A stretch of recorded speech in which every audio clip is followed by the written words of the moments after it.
The question wasn't subtle. Did you violate your own party leader's guidelines? That's what Ilhan Omar was asked after interrupting President Donald Trump during the State of the Union. Despite reported advice from Democratic Leader Hakeem Jeffries urging members to either sit silently or skip the speech altogether, her answer, no regrets. And she wasn't apologizing. I want to bring in one of the Democratic congresswomen that you saw right there, Ilhan Omar of Minnesota. Congresswoman, thanks so much for joining us.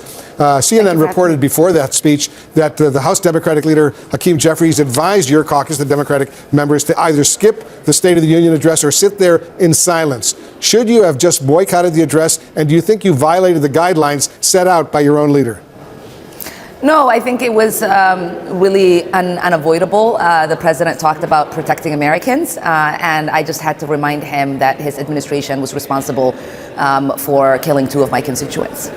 In Minneapolis, many members of your Democratic Party criticized their Republican counterparts when they interrupted President Biden's State of the Union address, as a lot of us remember. Do you have any regrets at all about the interaction replayed between you and President Trump just last night? I do not, and I think many people look at that moment when the president says it is our responsibility to protect Americans, and he does not acknowledge the fact that 2 Americans, 2 of my constituents, 2 of our neighbors were killed, and it was important for me to just remind the American people that the president and his administration was responsible for killing 2 American citizens. With hindsight, Congresswoman, do you think you would have been better off boycotting the speech like so many other Democratic lawmakers did, or did you do the right thing by actually showing up there? I brought 4 Minnesotans as guests for the Minnesota delegation. It was important for us to be there, to bear witness, to hold the space for our constituents that have lived through an occupation from federal law enforcement, that have been terrorized, that have seen our neighbors been killed and traumatized in so many ways. And so, no, I think it was really important for my constituents to see me there. It was really important to my constituents to hear that I was reminding the president that Renee Good and Alex Preddy were killed under this administration. One of your guests, one of the guests that you brought to the State of the Union, was actually arrested by U.S. Capitol Police during President Trump's speech for allegedly disrupting the proceeding. Explain to our viewers, Congresswoman, what happened, and is she still in custody? Yeah, you might remember Aliyah Rahman was the disabled woman who was headed to a doctor's appointment when ICE agents broke her window and forcibly dragged her, detained her. And she suffered concussion, many broken bones, and it was really important for me to have her here. And as she said this morning, you know, at the State of the Union, you can do 2 things. One is to sit, the other is to stand up, and she chose to stand up. We know that she was taken to the hospital after she was detained. Now she is back and safe. I'm glad she's safe. Congressman Al Green was escorted out of the House chamber just minutes into President Trump's State of the Union address for holding a sign reading, "Black people aren't apes." What was your reaction to that? I mean, isn't it just a sad moment for our country when a member of Congress has to remind the President of the United States that Black people aren't apes?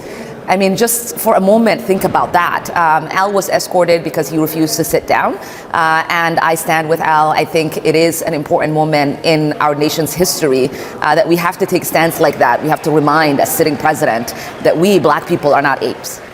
And as a lot of us, of course, remember, it was Trump who posted on social media that horrible racist picture of Michelle and Barack Obama as apes. And he apologized later, but it was simply an awful decision. He blamed one of his aides. I want to quickly turn, while I have you, Congresswoman, to the Democratic response from Virginia's new governor, Abigail Spanberger. Let's watch a little bit of what she said last night. We did not hear the truth from our president. So let's speak plainly and honestly. And let me ask you, the American people watching at home, 3 questions. Is the president working to make life more affordable for you and your family? Is the president working to keep Americans safe both at home and abroad? Is the president working for you? And I just want to be precise. Trump did not formally apologize at all for posting that picture of the Obamas, that horrible picture of the Obamas. He simply blamed one of his aides for doing that. Thank you for that clarification. Yeah, I was just going to correct you on that one. Very important clarification. How would you evaluate Congresswoman Governor Spanberger's response that we all heard last night? And do you feel that Democrats should embrace that sort of message in the lead up to the upcoming midterm elections? Yeah, I mean, the governor is my former classmate. We came to Congress together, and I thought last night her remarks were so on point. It was an incredible contrast from the mumbling that we heard from the president that did not have a clarity on what the American people wanted to hear and how the American people wanted the president to address the State of the Union. And the governor was very clear. And to answer those three questions, I think every single American would probably answer that question at this moment, no.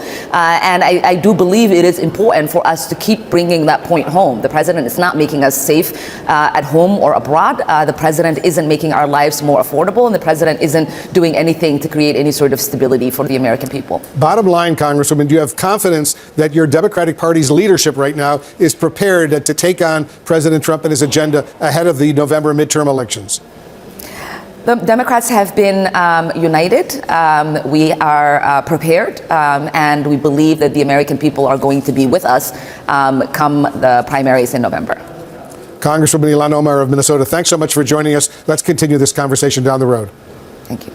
Omar said when the president talked about protecting Americans, she felt compelled to respond because, in her view, his administration was responsible for the deaths of two of her constituents in Minneapolis. That's not a procedural disagreement. That's a moral accusation, and it changes the tone entirely. This wasn't about clapping or not clapping. This was about whether silence equals complicity. Now, here's the tension inside the Democratic Party. Jeffries reportedly wanted discipline. No disruptions, no viral moments that could shift focus away from policy contrast. Why? Because Republicans are waiting for those moments. They want footage of Democrats interrupting. They want to frame them as chaotic or disrespectful. Optics matter, but Omar made a different calculation. She said it was unavoidable. That when the president talks about safety without acknowledging people she believes were harmed under his administration, she has a duty to respond. That's the divide, discipline versus confrontation, and this wasn't isolated. She brought guests tied directly to the issues she was raising, including a woman who was later detained during the speech after allegedly standing in protest. Omar defended that as well, saying sometimes you sit and sometimes you stand. Then came another flashpoint. Congressman Al Green was escorted out after holding a sign reading, "Black people aren't apes." Omar stood by him. And she framed that moment as tragic but necessary, arguing that the country is at a point where such reminders must be made. Now, politically, here's what's happening. Republicans, including Senate GOP leadership, are framing the night as a contrast between patriotic celebration and Democratic hostility. Democrats like Omar are framing it as moral accountability, refusing to normalize what they see as harmful rhetoric or policy. Two completely different interpretations of the same event. And then there's the bigger strategic question. Should Democrats lean into confrontation, or should they lean into kitchen table issues? When Omar was asked about Virginia Governor Abigail Spanberger and her official Democratic response, which focused on affordability, safety, and whether the president is working for everyday Americans, Omar praised it. That's notable because it suggests Democrats are trying to walk two tracks at once. Track 1, moral confrontation. Track 2, economic messaging. The challenge? Voters tend to remember spectacle more than nuance. If the story becomes Democrats disrupt, that overshadows Democrats talk affordability. If the story becomes Republicans dismiss accountability, that overshadows Republicans talk policy wins. Both sides are gambling on what sticks. And here's the uncomfortable reality. State of the Union nights are no longer bipartisan rituals. They are campaign moments, the applause lines, the protests, the guest lists. The camera shots, it's all strategy. So did Omar violate party guidance? Technically, maybe politically, she reinforced her brand. She showed her constituents she won't sit quietly. The bigger question is whether that approach helps Democrats nationally, especially in swing districts, or whether it energizes Republican messaging about disorder and disrespect.